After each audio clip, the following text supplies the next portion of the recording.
Hello viewers, this is Daily Politics and I'm your host Hamza Idris. Tonight's conversation will focus on Nigeria's security architecture.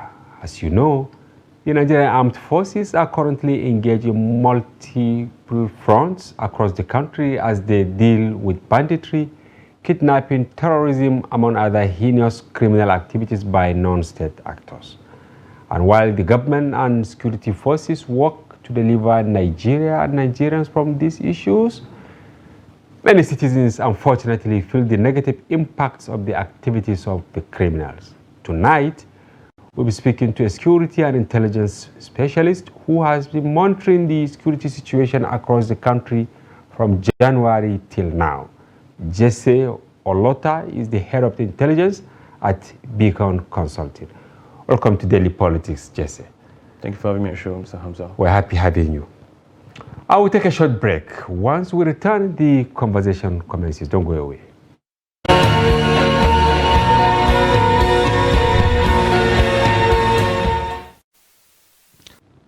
Once again, Jesse, welcome to Daily Trust Studio. Thank you. Yes, 2023 rounding up.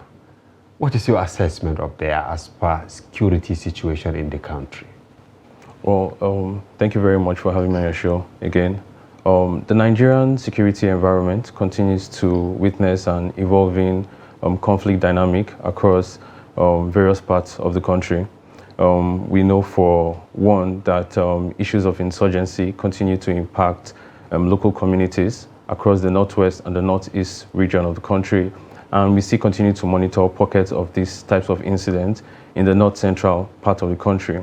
And particularly those that are also influenced by farmer header conflict that continues to emerge across various parts of the country. Down south in the country, we have witnessed issues of armed secessionism in the south, in the southeast, and in spite of the decreasing trend that we have also noticed at Beacon Consulting, we still continue to witness pockets of criminal attacks associated with these groups. Across the southwest and the south-south part of the country, we continue to also monitor criminal activities, those tied with cultism, and also common crimes like armed robbery and so on. And of course, the crude oil theft that we continue to notice in the south-south region. So. Now, at the beginning of the year, the fear was around election. Did you monitor the trend? How insecurity impacted on preparations for the 2023 general elections and what happened thereafter? Indeed, we understand that electionary periods always have a way of influencing, an increase in criminal activities, those associated with election activities, and those that continue to exist independent of election activities or not. But so far, I think one noticeable thing that did exist was the ability for security forces to deter, escalation of threats that would have, turned election to be extremely violent or riotous. And I think to a great extent, we have to give kudos to candidates who played their respective role in ensuring the de-escalation of tension that came after the release of the results, all through the period of the courts back and forth and all.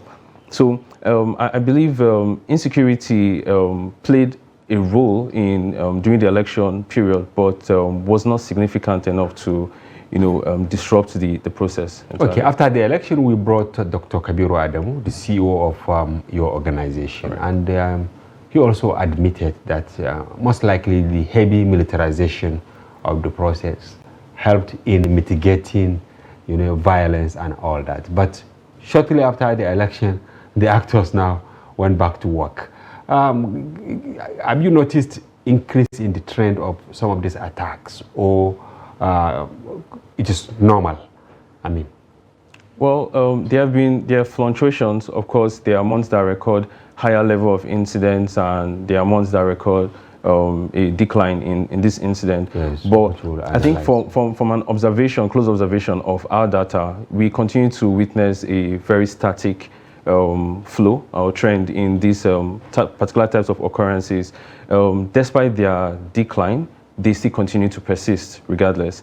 And this is largely due to so many factors that continue to influence and shape the security threat environment. Okay, you normally use some terms which we in the media find it somehow difficult to interpret, Right. or our viewers also find it difficult to differentiate, what you want, the message you want to pass. For instance, if you say fatalities, what do you mean by fatalities? Death. Death. And death by state actors, non-state actors, private individuals, it encompasses everyone, right? Absolutely. Okay, because sometimes you see high figures and then some young reporters, when they say fatalities, when the story is passed there, the impression from the general public is that they are all victims, no villains among them. Why are you using this word instead of differentiating between criminals, alleged criminals, and then maybe citizens that have been killed, and then maybe state actors, that is police, civil defense, military, and what have you? Well, as we both understand the term fatalities, which relates to death, I believe it really boils down to the content of our security report. In our security report, we have a very detailed breakdown of primary threat actors that have contributed to these deaths, and also affected groups that have been impacted by this amount of deaths. For one, I can tell you confidently that a significant percentage of fatalities that were recorded in November, which was totaled at 1,308, the bulk of these deaths were associated with threat actors due to increased security operations in the country. The northeast, for example, that has been largely impacted by insecurity, typically the Borno state, due to extremist jihadist groups. Increased security operations within that particular state have led to increased, decimation of threat actors in the region. We also know that civilians continue to be impacted generally by the cause of insecurity in the country, which also has a significant amount of percentage across within the death figures as well. So exactly, and you can see on the screen that's a comparison between what happened in October and November. As you rightly said, abductions in October 518, and in November it reduced to 464. While fatalities, you are not talking about maybe non-state actors, citizens, security operators, and all that, right? It also went down from 1,308 to 1,127. What are some of the factors responsible for this? Maybe the rise in fatalities? We continue to, witness pockets of threat concerns. Like I mentioned, the case of banditry in the northwest region, the lack of security visibility in certain communities, pockets of communities here and there, has continued to leave vulnerable citizens at the preying hands of these threat actors. The military, as we know, have done a tremendous job in, really being present within the region in really dismantling these insurgent groups for the longest. But unfortunately, these crimes still persist. Communities and villagers and agriculturalists continue to be impacted. In the northeast rather, Borno State, some of the high figures in fatalities were associated with the killing of agriculturalists in Borno. They formed the biggest. Yes, in Borno, and those were civilian deaths. Like I mentioned earlier, civilians continue to be largely impacted by cases of insecurity within the country. All right, maybe you can give us details according to geopolitical zones so that we can now understand the dynamics. All right. So the northeast accounts for about 90.83% of fatalities, which is a very, very high percentage, while the south accounts for just 9.17% of these fatalities, which shows, which of course indicates and really puts into perspective the issue of insecurity, the despairing levels and intensity of insecurity across north and south. Civilians, of course, have largely been the most impacted group within across north and south. I think civilian populations accounted for about 38.84% of deaths across the country, which is a very, very disturbing figure. I think largely we can say insecurity, particularly those tied with armed threat actors across the north, continue to largely influence deaths within that region, and across the south we continue to witness pockets of criminal attacks associated with threat actors also in that region. Curiously, I can see southeast here with 6.65%. Despite all what happened with the activities of IPOB and ESN, even the south recorded more incidences with 7.76%. Is that correct? Yes. Interestingly, in the southeast, we have witnessed a tremendous decline in armed separatist activities, those associated with IPOB and co. Though, despite we continue to record, pockets of kidnap attacks, and also, I think during the month of November, we recorded about 2 separate attacks on law enforcement agents in Anambra and Imo State. So, interestingly, there has been a tremendous decline in IPOB activities in the southeast region. Across other regions, like I mentioned earlier, we still continue to monitor pockets of armed threat actor activities, particularly across the north. And I'm also surprised to see that Southwest has 14.70% compared to North Central's 13.45%. Well, so it drilled down into our figures, yes, and particularly the narratives associated with these figures will show that our organization, for one, do not just monitor security threat events. We also monitor issues of operational risks. We're talking about road accidents, hazard, and all of that. Oh. And we know Lagos State. So even road accident, also contributes to fatalities. You add it to your findings. Absolutely, yeah. And in the narratives, we have a breakdown that explains these figures properly.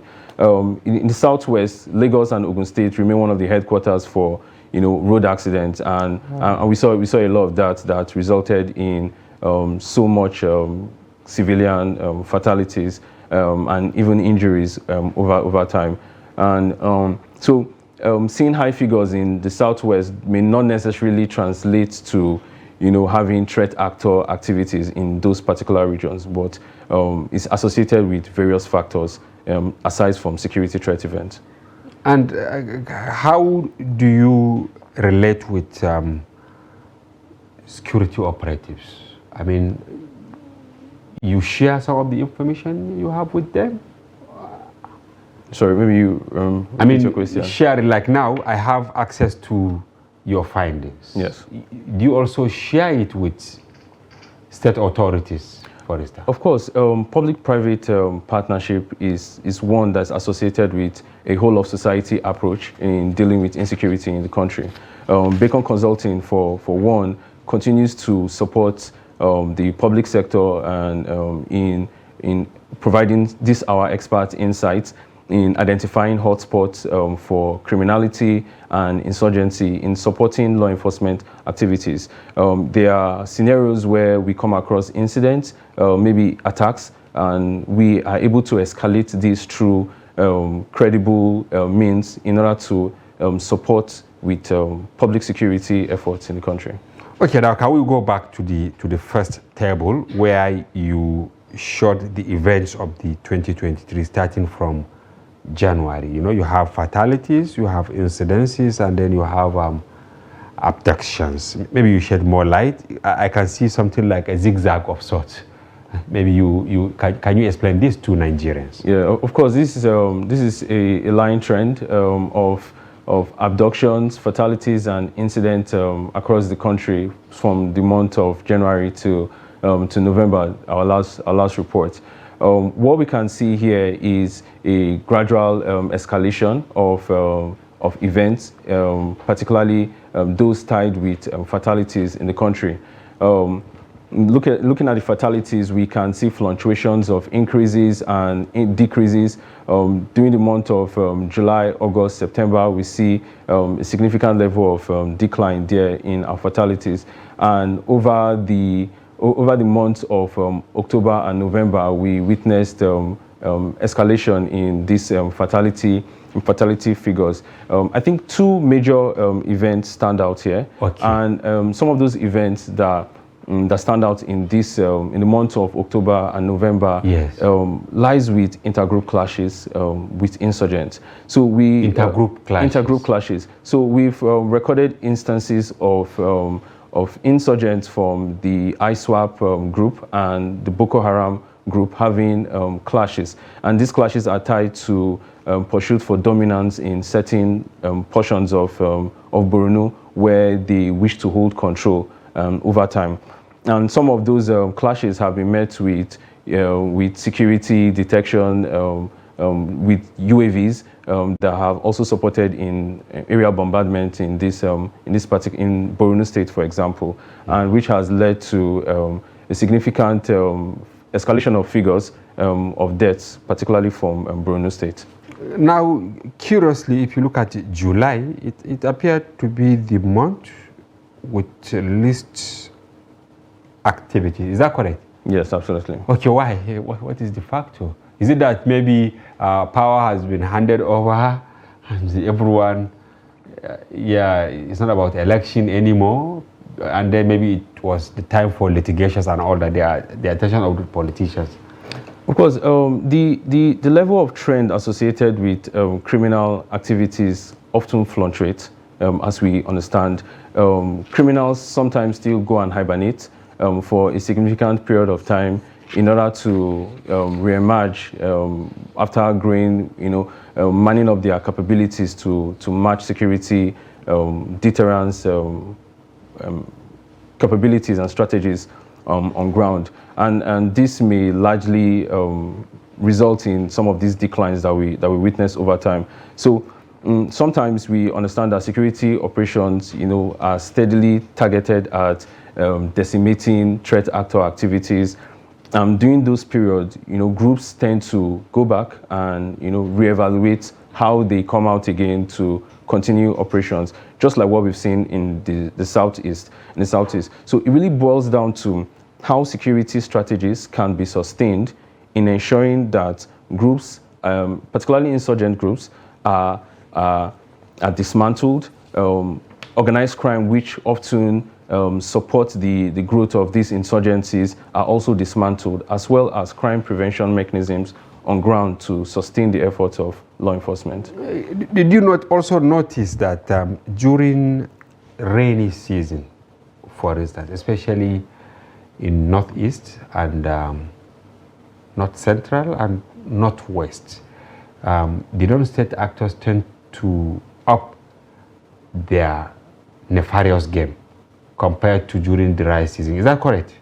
I beg to differ. I think we often notice a decline apparently, particularly during the rainy seasons, and the rugged terrains there, which allows for commuting with bikes, which are the choice transport that a lot of these insurgent groups use. Motorbikes. The rugged terrain often limits the activities during rainy season due to the marshy environment associated with the rainy seasons.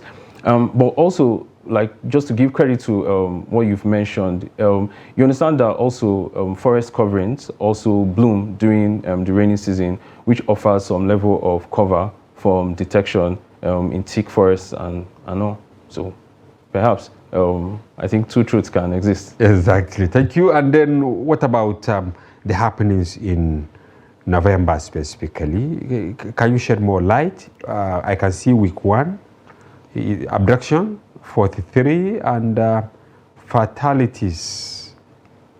Somehow, is it 269? From what I have here. Yeah. All right. So yeah, of course, that's a breakdown, a weekly breakdown of our figures. But I think earlier I had given a general overview on the region. Would you like me to reiterate? Yes. Oh, of course. Okay. So I had mentioned that across the Northwest, we recorded incidents of tied with banditry, associated with banditry, particularly in the states of Sokoto, Katsina, and Zamfara states. The incident levels in states like Kaduna and Co. were very, very low. But these 3 states stood out in terms of attacks on civilian populations.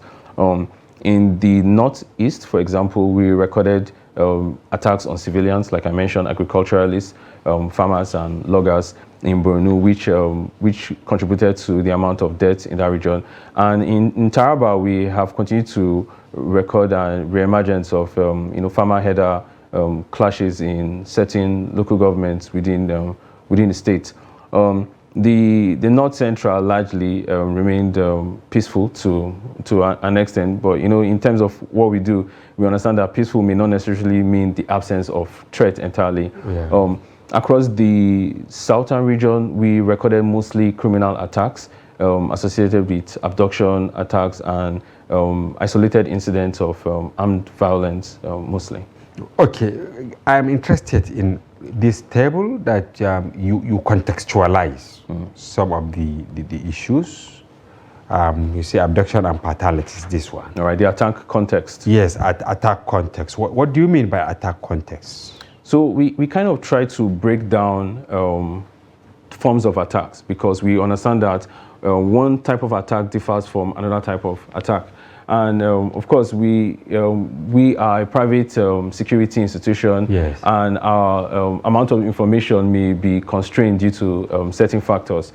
So the first categorization you see there, you have unknown, yes, which we can't really determine what led to. But it was an attack. Well, it was an attack, but we don't know the context. The infamous catchphrase, unknown gunmen. Something like that. Well, unidentified armed That's groups. what we say in the media. In the media, but yes, largely described as unidentified armed groups.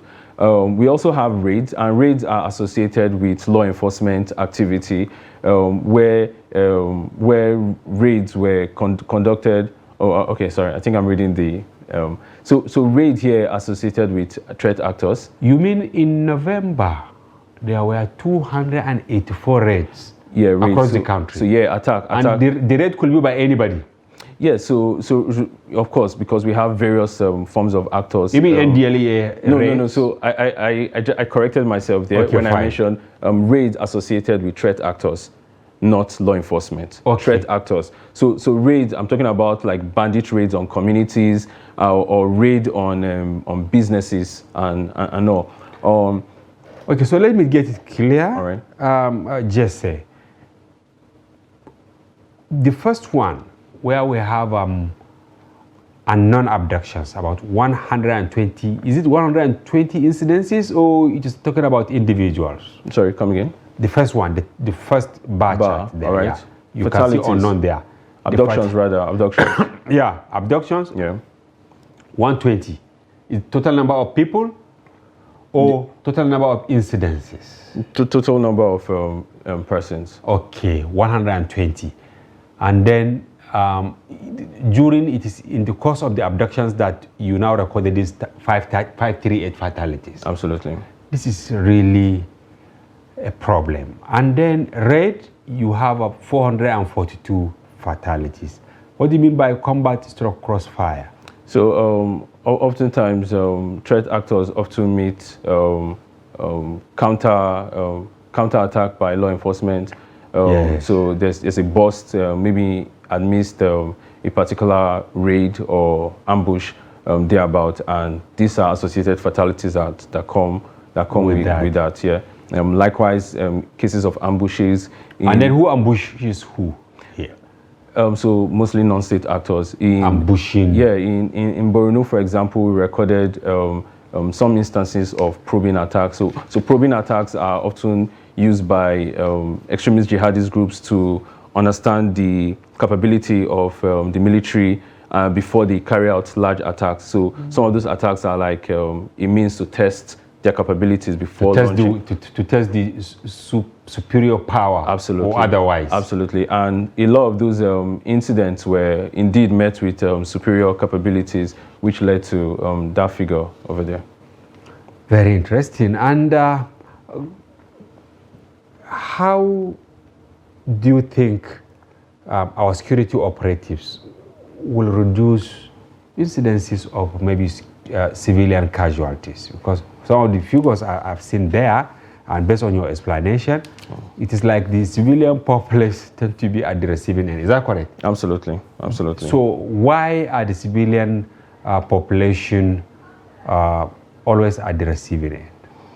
Well, because I strongly believe that there are still things that need to be put in place in order to ensure the safety and security of civilians. Largely, we've seen that civilians, like you mentioned, civilians continue to be at the receiving end of a lot of these issues. And I'm going to use the case of Abuja here, for example. We've recorded pockets of abduction attacks in the FCT, and a bulk of these incidents that we've recorded over time have largely been met with no deterrence by law enforcement agents, which could point out that we are having reduced visibility of security operatives in these affected hotspots. You said there was a 316.67% increase. Yeah, in the number of abduction. In the number of persons abducted, I think there was. This number, okay. Yeah, so as 25 persons were abducted. Yeah. Okay, fine. So in October, in FCT alone. Absolutely. So in October, we reported about 5 persons were abducted, okay. And in the month of November, we recorded 25 persons abducted. This at least shows a level of gradual escalation of abduction attacks, because groups have gone from abducting 1 or 2 persons to 5 people to 25 people. And like I mentioned just now, we have recorded little or no deterrence from law enforcement in flashpoints of these incidents. I'm talking about areas like Pape, areas in Buari, Lugbe, and Co. And these areas, one thing that you can use to categorize all of them are they all exist around the outskirts of the city, Abuja. And so I believe we need more of law enforcement presence in hotspots of attacks in the country. All right, thank you very much. Just say we'll go on a break, and when we return, we'll continue with the conversation. And viewers, don't go away. We'll be back shortly. It is a big shame, as far as I'm concerned, that for 3 years, the Nigerian state has failed to give hope to the people of the Niger Delta. The Nigerian government and the oil companies don't care about Nigerians. All they ever care about is the resources being extracted from the area. This is why life expectancy in the Niger Delta is at an abysmal 41 years, one of the lowest anywhere in the world. Within 3 years to this time now, no more Awoye again.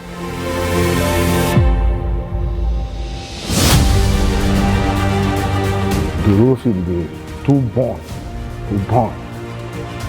Before when they come for this Awoye, they come and around. They say they will be selling copying. You don't know where the fire they come from down.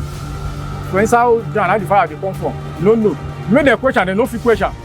So when you have consistent burning of hydrocarbon, like the one happening in the Ororo oil field, oil well, when you have that, it means that the people who are predominantly fisher folk and farmers can no longer carry out their trade. The voices of those people needs to be heard. Make the government help we. Now die we dey for a year.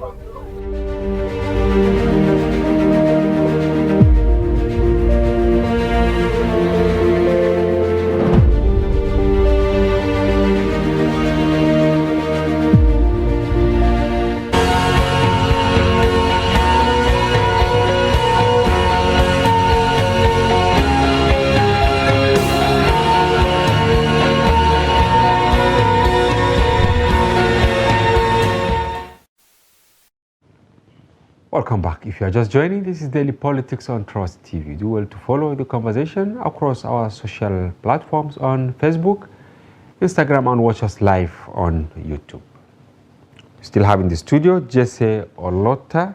He is the head of intelligence at Beacon Consulting. Welcome back to the program. Thank you again. Still on the FCT, many will wonder if the Federal Capital Territory is not safe, what happens to Kalabalge in Borno, or Nembe in Bayelsa, or Zurmi in Zamfara State?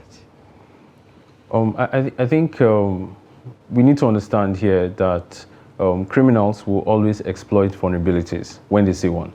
And looking at the state of the economy and the hardship across the country, opportunistic forms of criminality continues to emerge in various locations, which is one that could really explain the situation in Abuja. Of course, we've recorded abduction attacks, and the most prominent that we've noticed that continues to affect me and you on a daily basis is the issue of one chance. Aside from one chance, we have incidents of snatch and grabs across, where you have static traffic in the night, or areas with low light visibility, like from the support of the street lights and all of that. And these instances, though, have not been as pervasive as it is in certain states across the country that have largely been impacted by insecurity. One thing we've continued to notice is a gradual escalation of these incidents, particularly that of abduction. And I can see from your report, up to November, no fewer than 5,060 Nigerians were killed, while 2,263 others were abducted across the country since May 29, when President Bola Tinubu took the reins. Is that correct? Yes, indeed. Is it that security measures were depleted after the takeover, or something happened? To be honest with you, Hamza, I think the situation has largely been the same. But we've recorded, some level of improvement in certain areas. I had mentioned the instance in the southeast where we've witnessed a tremendous decline in the pervasiveness of IPOB attacks in that particular part of the country. The truth is that we need to do more than just the kinetic efforts that has been employed largely in dealing with insecurity in the country. We need to do more than kinetic. We need people are aggrieved, and the situation in the country continue to largely influence instances of criminality in the country. Our security operatives being responsive to the expectation of the people. I'm saying this bearing in mind one incident that dwarfed whatever happened this year, the Kaduna. I don't think if we have had any single event that, killed as many people at once. No, we did. We did have instances, like I mentioned, in Borno. Which at once, like 120 people gone? Yes. A lot of people were killed in Borno. Loggers were killed. A lot of loggers were killed in Borno. But that does not still underplay the deaths associated with the accidental, the airstrike, which is one that has been very, very unfortunate. And we had, I think Bacon had released a public statement with regards that, continue to call for accountability in the process of the use of unmanned aerial vehicles for security operations. As a security expert, do you think this will affect trust between communities, which was already eroded over time? Yeah, indeed. It's one. Of course, I believe if you've trusted me for a while to take care of your properties, and one day I woke up and I took that property away, I believe trust has been broken.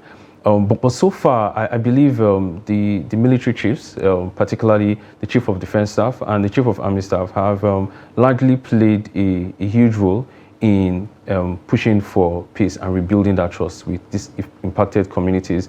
We saw what I've largely called the humanization of the military in taking responsibility of this incident and being very accountable for the mishap that happened.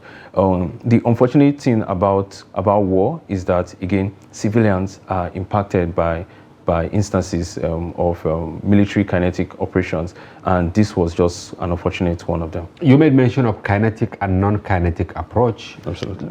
But of course, even if you are implementing non-kinetic approach, communities must be policed. Are you satisfied with the level at which every new Inspector General of Police will say, we have withdrawn police from the VIPs, we want to enhance community policy? But after just 2 weeks, you see the same people. There are certain politicians that have been with some police orderlies for 15, 20 years. Where is the problem? Well, I think it boils down to coordination and implementation. So coordination from the top down to the bottom. Indeed, you've rightly stated it, and have addressed it straight to the point.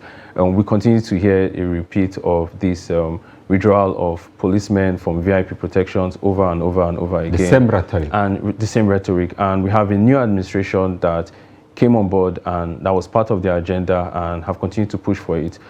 Just recently, as captured in our November report as well, the Minister for State on Police Affairs had also reiterated the same plans by the Bola Ahmed Tinubu-led administration for the withdrawal of police from VIP protection services.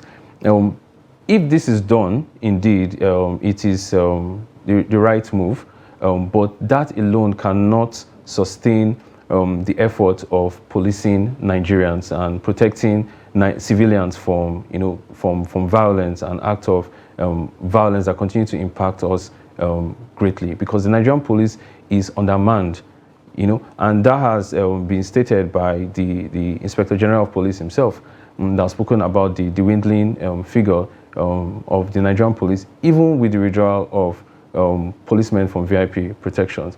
I think just withdrawing them alone is not the solution. We need to go down to the aspect of community policing, which brings the Nigerian police to a more local level to address our insecurity situations locally as they emerge. We understand that certain factors and catalysts continue to drive insecurity that differs from location to location. I believe the implementation of a community policing strategy within the country is one that will build trust that creates room for information and intelligence sharing between the public and the Nigerian police. It's one that helps the police to effectively deal with crime, and support crime prevention mechanisms within the country. And why is it difficult to implement the community policy? Based on your maybe findings, yeah. Well, I will not say I have done any finding per se to really look into the limitation, but I strongly feel it really boils down to political will. If the president indeed wants to achieve this today, the power belongs to him to really get this on the road, to actually get this working. I believe Nigerians have gone through this period of talk without any action. We need to see those talk being implemented. We need to see action. We need to see things moving and things working within the country.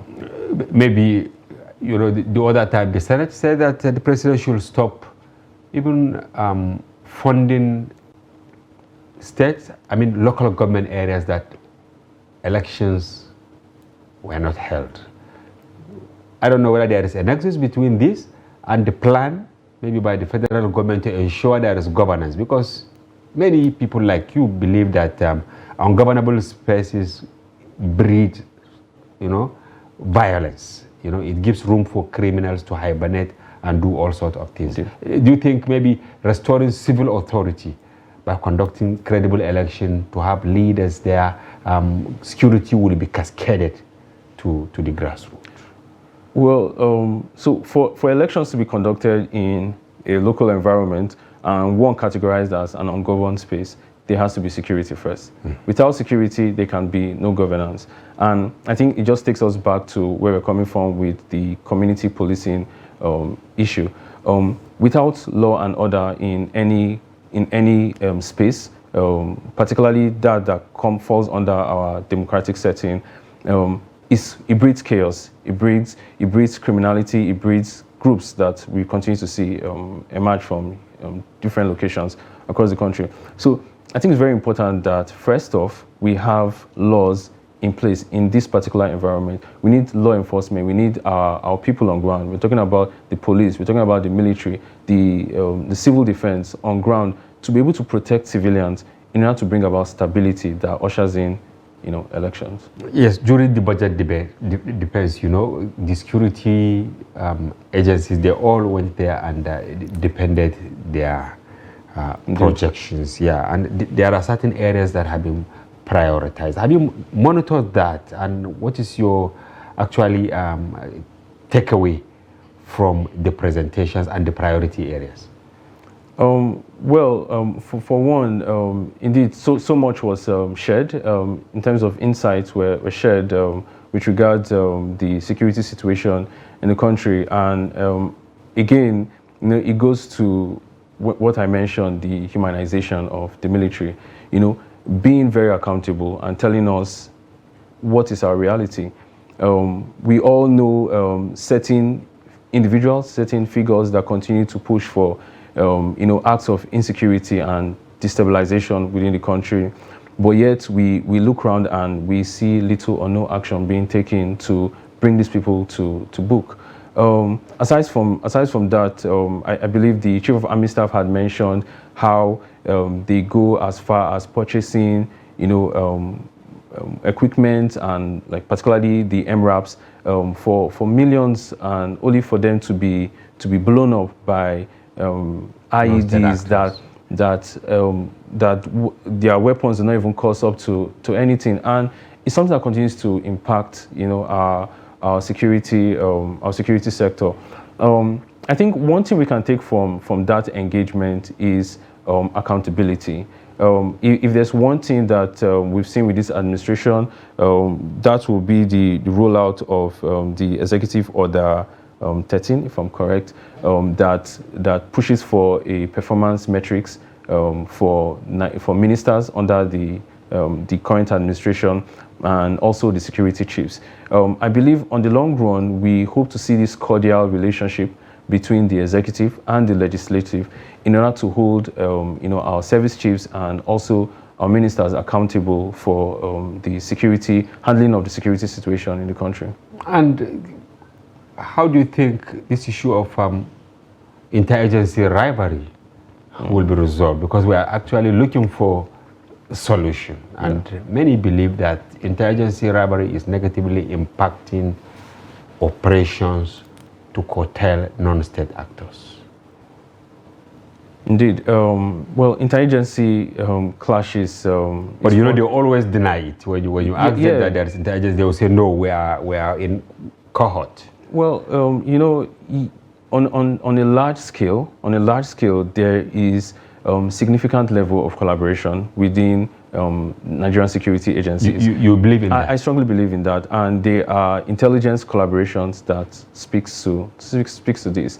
The unfortunate thing that we continue to see are pockets of unprofessional activities that continue to emanate in various parts of the country, like the situation in Adamawa, for example, and the instance in other parts of the country. I think just day before yesterday, there was a video of a police officer and soldier fighting in the bus. So I believe that these are pockets of unprofessional activities that continue to really paint a very, very grim picture of the efforts put in for collaboration within our security agencies. This administration came on board, and if there's one recurring statement we've continued to hear from the president is interagency collaboration and interagency collaboration. And he has been very, very vocal about that. And even from conversations that we've seen with the top brass of the military and paramilitary, goes to show that there is a significant level of collaboration I think it all boils down to each agency, really pushing forward rehabilitation of their men. We need to move away from this, mundane idea of superiority of capabilities of one agency over another agency. All agencies have one common goal, and that common goal is the security of our great nation, Nigeria. And it is gratifying that you give them kudos for working together to a large extent. But you, especially those doing consultancy, I don't know how they see you, because in some cases, or in most cases, they hide figures, security operatives, maybe casualty, fatalities, and all that. But on the other hand, you put the figures together and then share with relevant stakeholders. How will you convince them, or what do you expect from them, so that they can now understand what you are doing from the positive perspective? Oh, so I don't know if you don't mind reiterating your question or repeating the question again. Yes, I said you can see if there is an attack, the likelihood of the military saying the exact number of casualties is very minimal. But on the other hand, you get the exact figures and then you share with various stakeholders, because you think openness and accountability is the key to solving the problem. How do you want them to start seeing you from the positive perspective? Because if they know that you have the right figures and you share them while they don't want the right figures to be there, there is a problem. Well, I can't really speak for the military on why they might undertake such actions, which I can't say for certain if they do, and that will be at their own discretion. On our own part, we largely believe in accountability, of course, and transparency of actions and incidents. Without putting out these figures and saying in totality really what is the impact of this insecurity, we continue to make room for people to underplay the security, the level of insecurity in the country, and it really reduces the role that people have to play in helping to support security efforts in the country. For example, if I do not know the severity of certain incidents, I may as well just go ahead and mind my own business, and nothing concerns me. But if indeed I truly know the level and impact of insecurity or of a person's action, or possible action on me and my immediate environment, I will be in the proper position to escalate, such information to the relevant authorities for them to take action. I strongly, I don't think we are enemies in any of those instances in terms of what we do. I think our goal as well is to push for transparency and accountability. Our figures also help, with private sector for them to make better decision making in supporting business continuity. Okay, less than 1 minute. Your final word to President Tinubu, to the security operatives, and to Nigerians as we inches towards the new year. Well, if it's my plea is for us to really give much focus to security. I don't think security should be put at the backseat of any decision making or any conversation on the high level position. I feel security should always be put in the front burner, and it is very necessary to bring all relevant and all capable hands on deck. It is also very important that regardless of the messenger of whatever information, we should look at the message. We should look at the message largely in order to push for a safer Nigeria. All right, thank you very much, Jesse Holota, Head of Intelligence at Beacon Consult, for summarizing the year 2023 security-wise. Well, thank you for coming to the program. Thank you very much, and we hope to have you again. Thank you very much. And viewers, as we inch towards the new year, remain vigilant and help security agencies to safeguard the country. We thank you for watching, and bye-bye for now. I'm Hamza Idris.